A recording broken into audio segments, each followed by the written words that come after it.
What's goody, y'all? Greed here, and so, Musashi, screw him.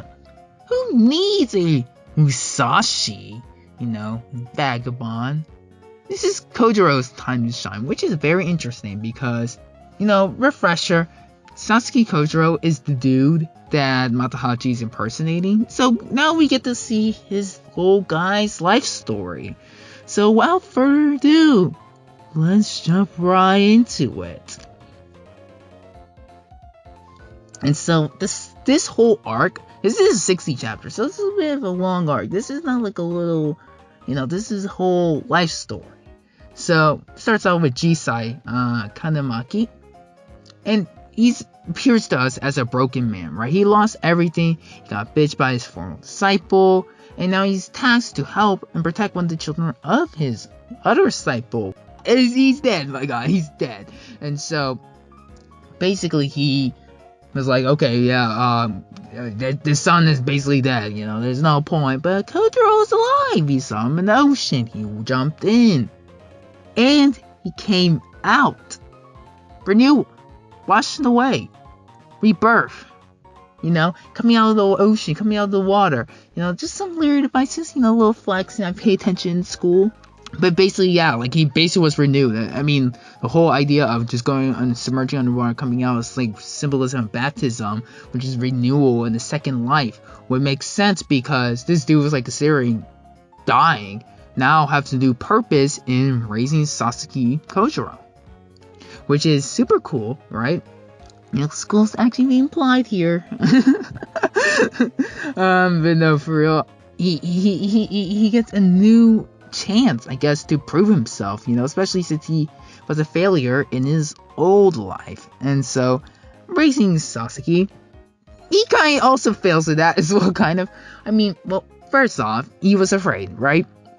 He tries to abandon him because his innocent eyes pierces right through him. His innocence.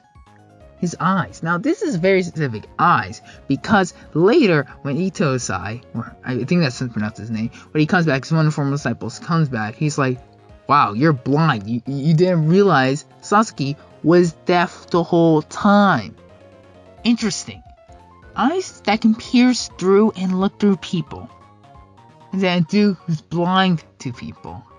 I think that's some interesting contrast in juxtaposition. I just think that's interesting. I just want to throw that out there. But, all is good because even though Kojiro's deaf, he sure can handle a sword. Which is the only thing important in this story. I mean, come on. What are you going to do in the manga if you can't handle a sword or something? Or have some kind of, devil fruit powers or throw kami.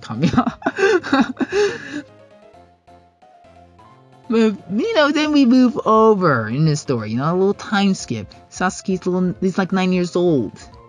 And he's a little buff, he's out there swimming. Some kids try to bully him. He ends up bullying them back. And then they bow to him. Friends this dude who later is going to be the guy who dies and who Matahachi just looted after, that, which is pretty epic. And yeah. And then it's building up to them finding this little asshole named FUDO. Now here's my thoughts on FUDO. I think it's very controversial. I know I'm going to rip apart the whole fan base by saying this, but I think FUDO is a very uninteresting character. I know, blasphemy, right? I know I may say that's like one of the worst things I ever could say. Please forgive me. But no, seriously, I don't think FUDO is interesting. He's there. He's a bad guy. We need a bad guy, but he's a bad guy. He dies pretty quickly after he's introduced. Don't care for him. Don't, right? I don't know. I don't think that's a controversial opinion. I didn't care about FUDO, right? And plus, also, FUDO kind of deserves to die. Like, not only is he a bad guy, he was a pedophile. He was into 14-year-old girls. So, FBI, call the FBI. Oh, man. So, FUDO would have made a great YouTuber.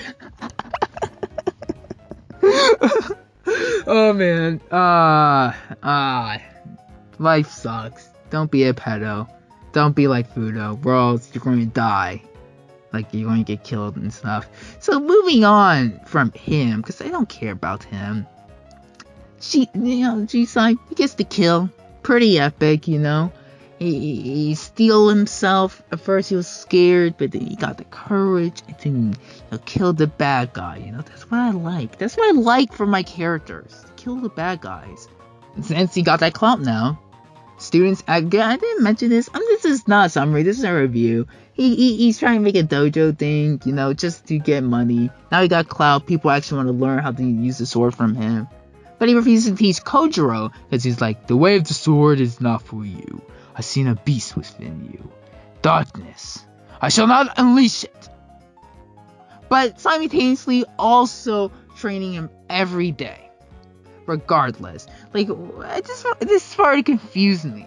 Right? Like, is he that dumb? He's like, to teach you that you should not yield a sword, I'm going to fight and spar with you every day. What? I'm like, I still don't get what he was thinking, but regardless, this, against his wishes, Kojiro learned how to box. You know, he's hit niggas with a sword. You know, he got strong. He got strong, and someone took note of that. Specifically, Itosai. He pulled back up. He pulled up to the crib. And he's like, "Dang, bro, you kind of strong." Then night comes. Then Chiro, can never pronounce this. Call him Dan for short. He pulls up and he's like, "Okay, hey y'all fight. Oh yeah, Kojiro, you come too. You wanna fight me? Kill each other. Last one standing gets to fight me." Which is a dumb idea, cause even let's say hypothetically you beat the other 4 niggas. You're probably tired. Just saying, probably took some injuries. Maybe some major ones. But regardless, they start killing each other because, I don't know, they're sheep, I guess. Like a dude just said, kill each other to fight me. And then they just end up killing each other. I don't think he deserves it like that. Like, he generally was like, yeah, let's kill. Yeah, go. Listen to this rando. Yeah. But, that's society. And then, he was a little pussy at first. He was like, "Oh, my father will not appreciate this." Or some other bull. But he learns to, try and build up clout himself. He's not hide behind his father's name. And kind of just grow a pair, when he was fighting Kojiro. Because, spoiler alert, the rest were fodder. I think another dude from the Osaka school, but they're fodder. They're all fodder. Besides Den. And so Den fights Kojiro. At first Kojiro has the upper hand, but then Dendro is like, grow a pair. And then he fought back, and he actually, fought well, but he still lost. He took the L. I'm noticing a pattern. Dendro will always be taking L's. That's tough. But still, now for real, how they're building up his character, right? Because this is him before he even talked to Musashi, right? Before he even smelled him. So, like, seeing how he was before and seeing where he is, like, how much stronger become. I don't know. I'm very curious. We've seen the past now. We've seen the present. I'm curious to the future of this character, because he is about to box Musashi. What have you been doing for a year? That's what I'm curious about. What have you been doing for a year? It's great getting hype. Okay, but yeah. After he beat up Den, Kojiro's dipped with Itosai, and they're like, screwed his village, I guess.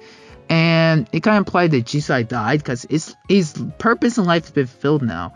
He raised Sasaki until he matured, and he's a grown nigga.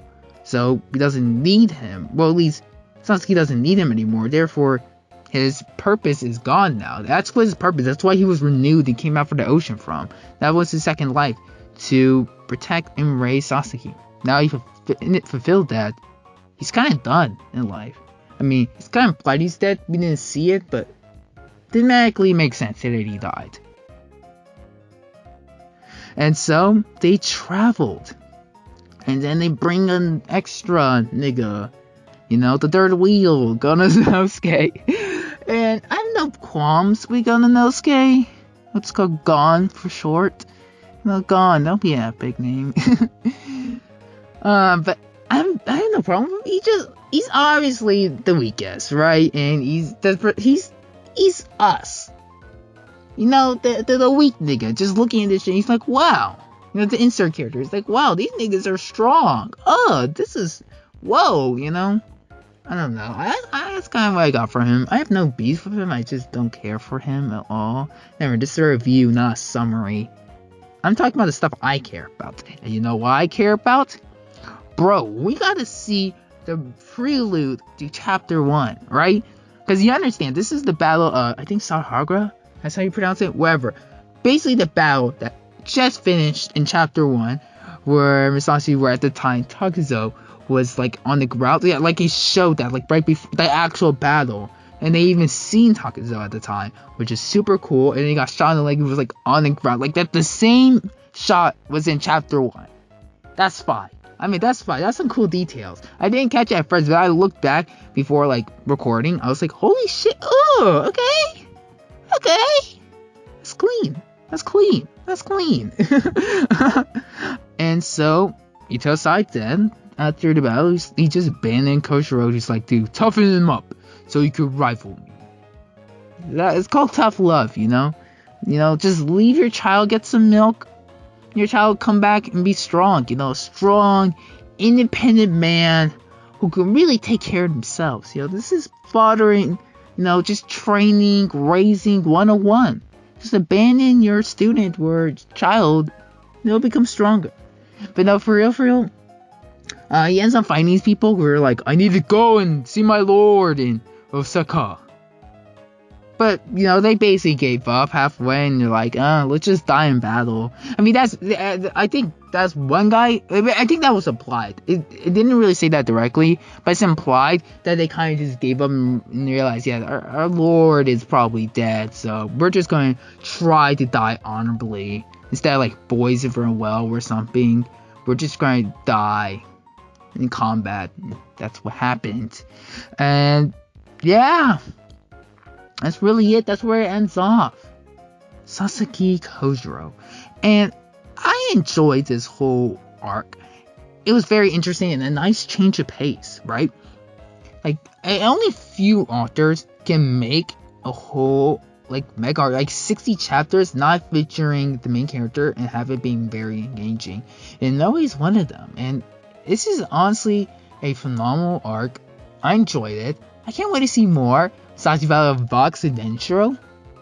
So yeah, if you want to see my reactions to that, you know, like and subscribe. Like the video, like it. Dislike it if you dislike it, you know. Subscribe, and if you want to see more, or you don't, and you hate me, that'll make me sad, but pretty understandable, you know. And yeah, F5's all around. I'm honestly in my closet. That was like the rustling. It's like hangers. I accidentally hit it. But I'll see y'all in the next video. Adios, y'all. Take care. Have a good one. Swords are cool. Vagabond's cool.